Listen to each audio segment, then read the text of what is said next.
តែខ្ញុំគួរឈប់ធ្វើការហើយមកបើកអាជីវកម្មដែលខ្លួនឯងស្រឡាញ់តាំងពីដើមមកតើខ្ញុំគួរតែធ្វើអញ្ចឹងអត់បងព្រោះខ្ញុំស្រឡាញ់ការងារនឹងខ្លាំងណាស់ខ្ញុំអត់សូវពេញចិត្តជាមួយនឹងការងារបច្ចុប្បន្នដែលខ្ញុំធ្វើទេខ្ញុំមានអារម្មណ៍ថាហត់មែនតើអញ្ចឹងខ្ញុំចង់ចេញមកដើម្បីបើកអាជីវកម្មខ្លួនឯងទូចមួយនៅក្នុងការធ្វើការងារដែលខ្ញុំស្រឡាញ់តែខ្ញុំគួរតែបញ្ឈប់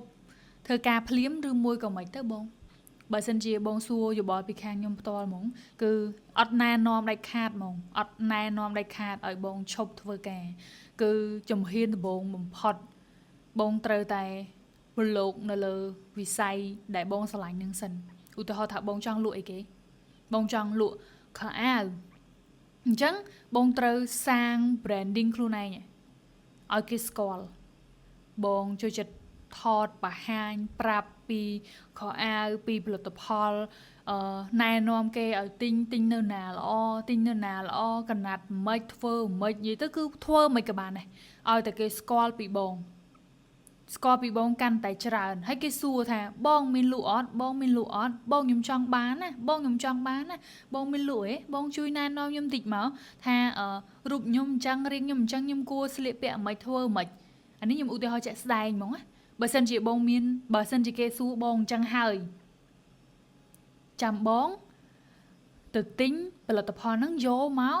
ដើម្បីលក់ឲ្យគេបន្តនៅពេលដែលបងចាប់ផ្ដើមលក់បានទិញហើយបងតើណាឈប់ពីធ្វើការគ្រាន់តែចាប់ផ្ដើមលក់បានបន្តិចបដាហើយបងបរិយខ្លួនឯងម្ដងតិចឲ្យគេឃើញកាន់តែឃើញច្រើនហើយស្គាល់កាន់តែច្រើនសិន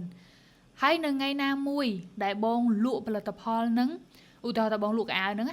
បានចំណេញច្រើនជាងគុណនឹង2ឬក៏គុណនឹង3នៃប្រាក់ខែរបស់បងចាំបងឈប់នេះគឺជាបទពិសោធន៍របស់ខ្ញុំផ្ទាល់ដែលខ្ញុំឆ្លងកាត់ហើយខ្ញុំធ្វើវាត្រឡប់ធ្វើមកហើយអញ្ចឹងអ្វីដែលខ្ញុំប្រាប់នេះគ្រាន់តែជាអ្វីដែលខ្ញុំឆ្លងកាត់ហើយអញ្ចឹងបើសិនជាបងប្អូនទាំងអស់គ្នាអត់ចង់មានបញ្ហានៅពេលដែលយើងសម្រេចចិត្តឈប់ពីធ្វើការភ្លាមយើងដលងមូលហ្មងយើងចេញទៅយើងគិតថាយើងមានដើមទុនខ្លះហើយយើងអាចទៅធ្វើបានយើងពេលខ្លះកុំគិតអញ្ចឹងព្រោះនៅពេលដែលយើងអ្នកណាក៏មានការគិតដែរតែបើសិនជាយើងគិតថាឈប់ពីធ្វើការភ្លាមទៅបើកអាជីវកម្មរបស់ខ្លួនឯងភ្លាមអានឹងខ្ញុំដាស់តឿនមកបន្តិចកុំតាន់អាលសាងខ្លួនឯងឲ្យគេឃើញឲ្យគេស្គាល់បានច្រើនបន្តិចចាប់ដើមលក់ផលិតផលដាច់បន្តិចហើយបងចំណេញប្រាក់ចំណេញរបស់បងហ្នឹងគុណនឹង2ឬក៏គុណនឹង3នៃប្រាក់ខែរបស់បងចាំបងឈប់ហើយបើសិនជាអាចបងត្រូវមានលុយបំរុងសគួរទុកចន្លោះពីយ៉ាងតិចបំផុតគឺកន្លះឆ្នាំទៅ1ឆ្នាំមុននឹងបងឈប់ពីធ្វើការហ្នឹងដើម្បីមកធ្វើអីដែលបងស្រឡាញ់